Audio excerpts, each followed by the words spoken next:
मेरा नाम सुशीला है। मेरी एक 14 साल की लड़की है जया। मैंने अकेले ही उसे पालकर बड़ा किया है।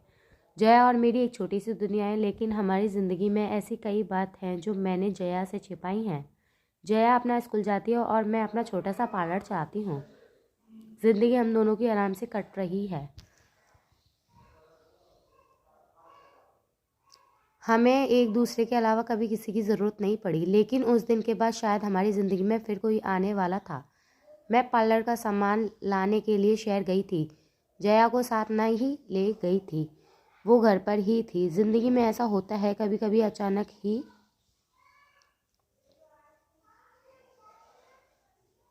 हमें कुछ सरप्राइज़ दे देती है। मेरे सामने अजय था। एकदम अचानक ही आकर वो मेरा सामने आ गया। उसके लिए भी शायद ऐसा ही था। हम दोनों एक दूसरे को देखकर एकदम चुप हो गए। इतने सालों के बाद मिले थे, लेकिन बात करने को कुछ नहीं था। अजय वो था जिससे मैं शादी करना चाहती थी। हम दोनों एक दूसरे से प्यार करते थे, लेकिन हमारी किस्मत की वजह से हम दोनों साथ नहीं रह पाए। अजय इसी शहर में आ गया था। अजय ने कहा कि उसने बहुत मुझे ढूंढा, लेकिन मैं अपना नंबर बार बार बदल देती थी।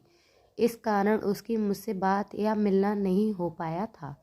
अजय आज भी मुझसे प्यार करता है। उसकी आंखों में मुझे दिखाई दे रहा था।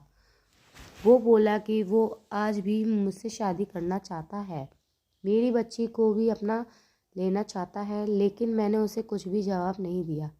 मैं जाने लगी तो उसने मुझसे बहुत बोला कि मैं अपना नंबर उसे दे दूं, और मैं इस बात के लिए उसे मना नहीं कर पाई। मेरे जीवन में इस तरह वापस आएगा, इस बात का मुझे पता नहीं था। बस फिर हम लोगों का मिलना शुरू हो गया। इस तरह से मिलते और बात करते वो मेरे घर भी आने लगा। मैंने सोचा कि उसे घर नहीं लाऊं, क्योंकि घर में जया है। मैं नहीं चाहती थी कि जया उसे देखे।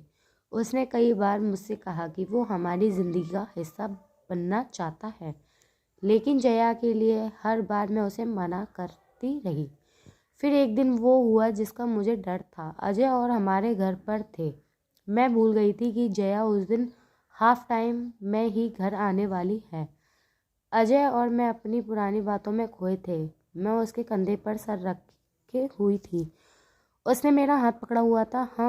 मैं इस तरह से कमरे में जया ने देख लिया। वो मम्मी कहती अंदर आई थी और एकदम से चुप हो गई। उसका चेहरा ही बदल गया। अजय वहाँ से चला गया। मुझे पता था कि अब जया क्या सोच रही है। हमेशा खुश और मस्ती करने वाली मेरी बेटी आज चुप थी। मेरी हिम्मत भी नहीं हो रही थी कि उसको जाकर समझाऊं, उसे वो सब बताऊं जो आज तक मैंने उसे नहीं बताया है। मैंने शाम तक इंतज़ार किया। जया बहुत ही अच्छी बच्ची है। उसने खुद आकर मुझसे बात की। उसने पूछा, ये कौन थे? अगर आप मुझसे कुछ बात करना चाहती हैं तो कर सकती हैं। जया ने फिर मुझसे पूछा, आपने जो आज तक कहा वो मैंने माना है। मुझे लगा कि आप हमेशा मुझे सच बताती हैं और मुझे कुछ छिपाती नहीं हैं। मैं चाहती हूँ कि आप मुझे इस बारे में भी बताएं। आप अपना फैसला ले सकती हैं। आप दूसरी शादी करना चाहती हैं तो कर सकती हैं। हमारी ये बात चल ही रही थी कि अजय फिर अचानक ही वहाँ आ गया। उसे देखकर इस बार मैंने कहा कि तुम फिर क्यों आ गए? अजय ने कहा कि मैं नहीं चाहता था कि मेरी गलती की वजह से तुम्हारी बच्ची तुम्हें गलत समझे, इसलिए आज मुझे मत रोको। आज के एकदम से सही समय है कि जया सब कुछ जान ले। मैंने मना किया, कहा कि नहीं, लेकिन जया के कानों तक सच यह शब्द जा चुका था। मुझे पता था कि अब वो सच सुने बिना रह नहीं सकती। जया ने कहा, बताओ आप क्या बोलना चाहते हैं? और फिर अजय ने जया को सच बता ही दिया। जया मेरी बेटी नहीं है, मेरे भाई की बेटी है। एक दुर्घटना में मेरे भाई और भाभी चल बसे। तब जया सिर्फ 9 महीने की थी।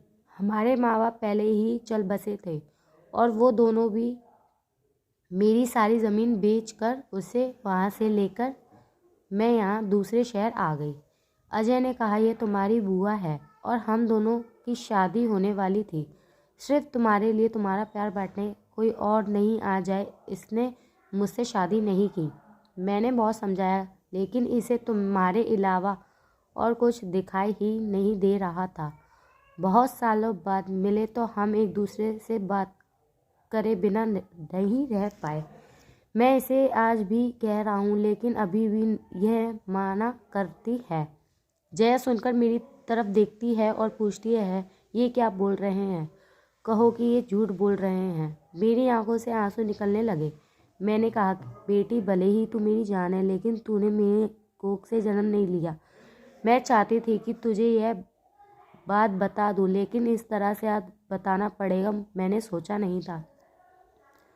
जया ये सुनकर मेरी तरफ दौड़ कर आई, मुझसे लिपट के रोने लगी।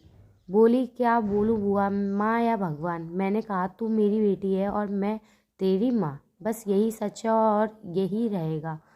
और अब शादी होगी तो तेरी, वो भी बड़ी धूमधाम से, जब तू चाहेगी। मेरे फैसले को अजय ने भी मना। आखिर मैं अकेली नहीं थी जो बिना शादी उम्र निकाल रही थी, उसने भी ऐसा ही किया था। जया ने फिर कई बार कहा कि आप लोग शादी कर लो, लेकिन मैंने कहा, अब तूने हमें मना लिया और जाने लिया, बस हमारी तपस्या सफल हो गई। कुछ हमें नहीं चाहिए।